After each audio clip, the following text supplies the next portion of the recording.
Hi, hello, namaste. Welcome to my channel, Voice of Life.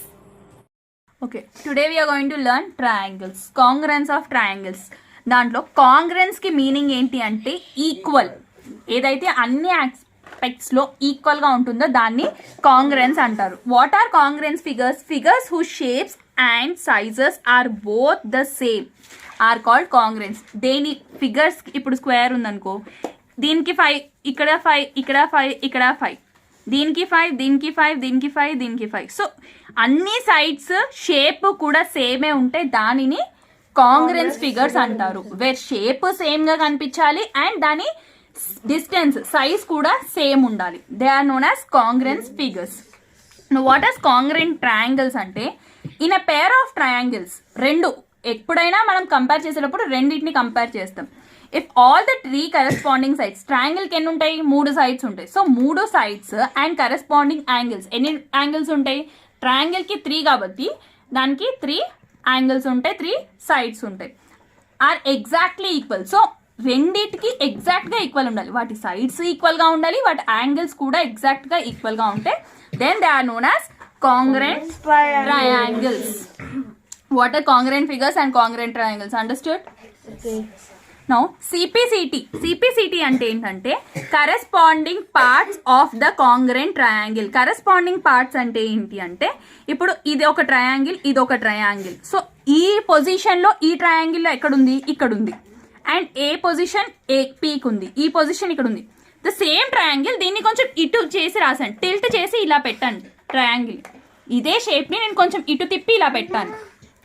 So వీటి positions మారిపోతాయి కదా. ఇలా పెట్టినప్పుడు ఇక్కడ ఉండేది ఇలా తిప్పాను కదా, దీన్ని ఇలా తిప్పినప్పుడు ఇటు పొజిషన్ ఇటు వచ్చేస్తుంది, దీని పైకి వచ్చేస్తుంది, దీని కిందికి వెళ్ళిపోతుంది. సో ఈ ట్రయాంగిల్లో ఉండే ఈ పొజిషన్స్ ని కరెస్పాండింగ్ అంటారు. ఇక్కడ బికి కరెస్పాండింగ్ క్యూ, ఏకి కరెస్పాండింగ్ పి, సికి కరెస్పాండింగ్ ఆర్. అర్థమైందా? What are corresponding? సో ఏబికి ఇప్పుడు యాంగిల్స్ చూసాం, ఏకి కరెస్పాండింగ్ క్యూ అని. అలాగే సైడ్స్ కి కరెస్పాండింగ్ లో ఏబికి కరెస్పాండింగ్ లో ఏది ఉంటుంది? పీక్యూ. ఇలా తిప్పింది ఇలా వెళ్ళింది కాబట్టి ఇది ఇటు వెళ్తుంది కదా. ఓకేనా? అలాగా కరెస్పాండింగ్ అంటే అర్థమైందా? ఇది ఈ ట్రయాంగిల్లో ఉండే పొజిషన్, ఈ ట్రయాంగిల్లో ఉండే పొజిషన్ ని చెప్పేది is corresponding. So corresponding parts of the congruent triangle ని సిపిసిటి అంటారు. అండర్స్టూడ్? నౌ ఇప్పుడు క్రైటీరియా ఆఫ్ కాంగ్రెన్సీ. దీంట్లో 5 టైప్స్ ఉంటాయి. ఆ టైప్స్ ఏంటేంటివో చూద్దాం. ఎస్ఎస్ఎస్ అని ఉంటుంది. క్రైటీరియాలో ఏమేమి ఉంటుందంటే సైడ్ సైడ్ సైడ్. ఎస్ఎస్ఎస్ మూడింటికి meaning side. So 3 sides. If all the 3 sides of the triangle are equal with 3 corresponding sides of another triangle, then they are called congruent triangles. So ఈ ట్రయాంగిల్లో ఉన్న 3 sides, ఈ ట్రయాంగిల్లో ఉన్న corresponding sides అంటే ఏంటి? ఇక్కడ ఏ side తీసుకుంటున్నామో ఇక్కడ కూడా అదే సైడ్. అర్థమైందా? ఇప్పుడు ఇక్కడ ఏబి తీసుకుంటుంటే ఇక్కడ ఏమొస్తుంది? ఇది వస్తుంది XY. అలాగే ఇక్కడ బీసీ తీసుకుంటే ఏమొస్తుంది? ఇక్కడ XZ వస్తుంది. ఇక్కడ ఏసీ తీసుకుంటే ఇక్కడ YZ వస్తుంది. సో ఇక్కడుండే ఏసీ ఇక్కడుండే XYకి సేమ్ ఉండాలి. అలాగే all 3 sides should be same. Corresponding side should be same. Then that will be fulfilling the SSS criteria of congruency. The next one is SAS criteria. SAS అంటే ఏంటి? S అంటే side, A అంటే angle, S అంటే side.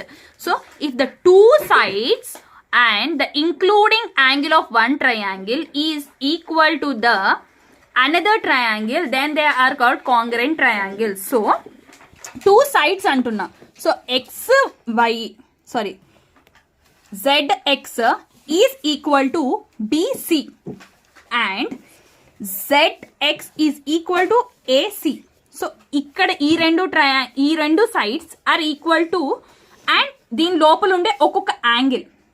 Wear I'm mentioning including angle అని mention చేసా. What is an including angle? ఈ 2 sides లోపల వచ్చే యాంగిల్ గురించే మాట్లాడుతున్నాం. ఏ 2 సైడ్స్ అయితే తీసుకుంటున్నానో దాని లోపల ఉండే యాంగిల్ సేమ్ అయి ఉండాలి. That is including angle. అర్థమైంది? ఇంక్లూడింగ్ యాంగిల్ అంటే 2 సైడ్స్, నువ్వు ఏ 2 సైడ్స్ అయితే తీసుకుంటున్నావో ఆ 2 సైడ్స్ మధ్యలో ఉండే యాంగిల్ ని ఇంక్లూడింగ్ యాంగిల్ అంటున్నావు. ఒకవేళ నేను ఈ సైడ్ కాకుండా ఈ రెండు సైడ్స్ ఈక్వల్ అని చెప్తున్నానంటే then that will be X angle. Angle అప్పుడు ఏం రావాలి, నాకు ఎక్స్ రావాలి. ఇక్కడ ఎక్స్ వచ్చింది అంటే ఇక్కడ ఏ రావాలి. అలా అర్థమైందా? సో నువ్వు ఎటు సైడ్ రెండు సైడ్స్ తీసుకుంటున్నావో ఆ రెండు సైడ్స్ కి మధ్యలో ఉండే యాంగిల్ షుడ్ బి ఈక్వల్. ఆ రెండు sides and including angle should be equal. That is SAS criteria. Now the next one is ASS అంటే ఏంటి? A angle side angle. Angle side angle criteria ఏంటంటే if two angles and the including side of that one triangle is equal to the another triangle, then they are called congruent triangles. ఇక్కడ ఏంటి? ఇక్కడ నేను రెండు angles తీసుకుంటున్నాను, ఇక్కడ రెండు sides తీసుకున్నాను, ఇక్కడ రెండు యాంగిల్స్ తీసుకుంటున్నాను. వేర్ ఈ రెండు యాంగిల్స్ తీసుకున్న దాని మధ్యలో ఒక సైడ్ ఉంటుంది కదా, రెండు యాంగిల్స్ ఒకటే సైడ్ తో ఫామ్ అవుతున్నాయి. సో ఈ రెండు sides with an included angle, అలాగే ఈ రెండు sides with an included angle. ఈ angle should be equal to this, ఈ angle should be equal to this, and this side should equal to this. So రెండు angle should be equal to the including side. Two angle should equal to, so including side తో equal అయినప్పుడు that will accept the criteria called SAS criteria. అర్థమైందా? Now coming to AAS criteria. AAS అంటే ఏంటి? Angle side. ఇక్కడ కూడా రెండు angles ఒక side, ఇక్కడ కూడా రెండు యాంగిల్స్ ఒక side. Where if any two pair of angles and a pair of corresponding side is equal to two triangles, then these are called congruent triangles. So ఏవైనా రెండు యాంగిల్స్ అండ్ ఏదైనా ఇందులో corresponding అంటే ఇటు సైడ్ ఉన్నప్పుడు ఇటు సైడ్ది, ఇటు సైడ్ ఉన్నప్పుడు ఇటు సైడ్ది, ఇటు సైడ్ ఉన్నప్పుడు ఇటు సైడ్ది, విచ్ ఇస్ దీనికి కరెస్పాండింగ్ లో ఉండే, not included. Here is corresponding అంటే ఏంటి? ఈ ట్రయాంగిల్ లో ఏ ప్లేస్ లో ఉందో ఆ ట్రయాంగిల్ లో కూడా అదే ప్లేస్ లో ఉండేది ఈస్ కరెస్పాండింగ్. సో ఇక్కడ రెండు angles and corresponding angle equal అయితే that will be accepting the criteria called angle side. అర్థమైందా? డిఫరెన్స్ అర్థమైందా? ఇక్కడ two sides with an included angle, ఇక్కడ two angles with an included side, ఇక్కడ two angles with an corresponding side, two angles with an corresponding side. Difference అర్థమైంది కదా మూడింటికి?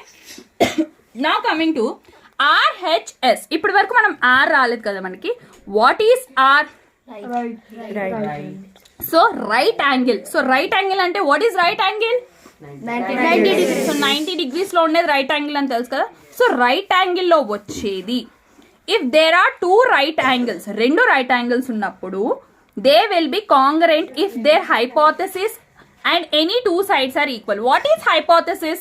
ఇప్పుడు ఇది రైట్ యాంగిల్ అనుకో, దీనికి బిగ్గర్ సైడ్ ఉండేది విల్ బి యువర్ హైపోథెసిస్. ఇది రైట్ యాంగిల్ అనుకో, this will be your hypothesis. The opposite side will be your hypothesis. So right angle వచ్చినప్పుడు అది 90 degrees అయినప్పుడు దాని హైపోథెసిస్ కూడా ఈక్వల్ గా ఉంటే that will be accepting the criteria RHS. What is RHS? Right angle hypothesis side. So right angle and hypothesis equal ga undali. Understood all 5 criteria? Yes.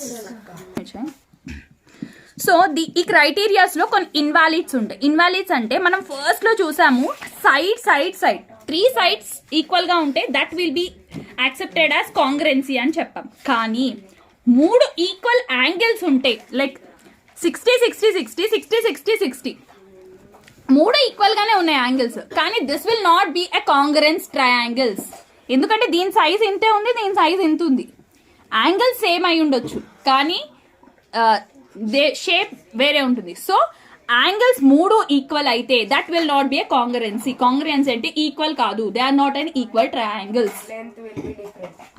Anything it might be, but side వచ్చింది కాబట్టి angle వస్తే కూడా equal అని రాయకూడదు. Only side 3 sides equal, then it will be congruency. ఓకేనా? అలాగే ఇంకొకటి ఏంటంటే మనం ఇక్కడ SAS అని తీసుకుంటున్నాను, SAS తీసుకుంటున్నాను కాబట్టి SSA రెండు సైడ్స్ ఒక యాంగిల్ రెండు సైడ్స్ ఇలా తీసుకోకూడదు. ఎప్పుడైనా సరే రెండు సైడ్స్ తీసుకుంటున్నప్పుడు నేను angle should be included. Angle ఎప్పుడు మధ్యలోదే అయి ఉండాలి. ఇప్పుడు నేను ఈ రెండు సైడ్స్ తీసుకుంటున్నాను, ఇక్కడ యాంగిల్, లేదా ఇక్కడ రెండు యాంగిల్స్ తీసుకుంటున్నాను ఇక్కడ సైడ్, అలా తీసుకోకూడదు. It should always be SAS. Angle ఎప్పుడు మిడిల్ లోనే, యాంగిల్ ఎప్పుడు ఇంక్లూడెడ్ అయ్యే ఉండాలి. మిడిల్లో ఉంటుంది అంటే ఇట్ విల్ బి ఇంక్లూడెడ్ అన్నమాట. అర్థమైందా? అండ్ ఇక్కడ మళ్ళీ ఇక్కడ ఇట్ కెన్ బి 2 యాంగిల్స్ తీసుకుని ఒక సైడ్ రావచ్చు. ఇట్ కెనాట్ బి అది ఇంక్లూడెడ్ అవ్వాలనే లేదు, వేరే సైడ్ అయినా కూడా ఇట్స్ ఓకే. ఏఏఎస్ సైడ్ ని కాంగ్రెన్సీ అని అంటాము, ఇది అంటాము. బట్ యాంగిల్ మిడిల్లోనే ఉండాలి, బయటకి వెళ్ళకూడదు, ఇంక్లూడెడ్ అయ్యే ఉండాలి. Understood the difference? యాంగిల్ ఎప్పుడు ఇంక్లూడెడ్ లో ఉండాలి, సైడ్ ఎటొచ్చినా పర్వాలేదు, మధ్యలోదే కాకపోయినా అటొచ్చినా ఇటొచ్చినా it will be okay. But అది నెససరీ అయ్యి ఉండక్కర్లేదు అంటున్నాను అన్నమాట. సైడ్ అనేది ఇంక్లూడెడే అవ్వాలి అని నెససరీ లేదు ఇక్కడ. అర్థమైందా? Okay, stop.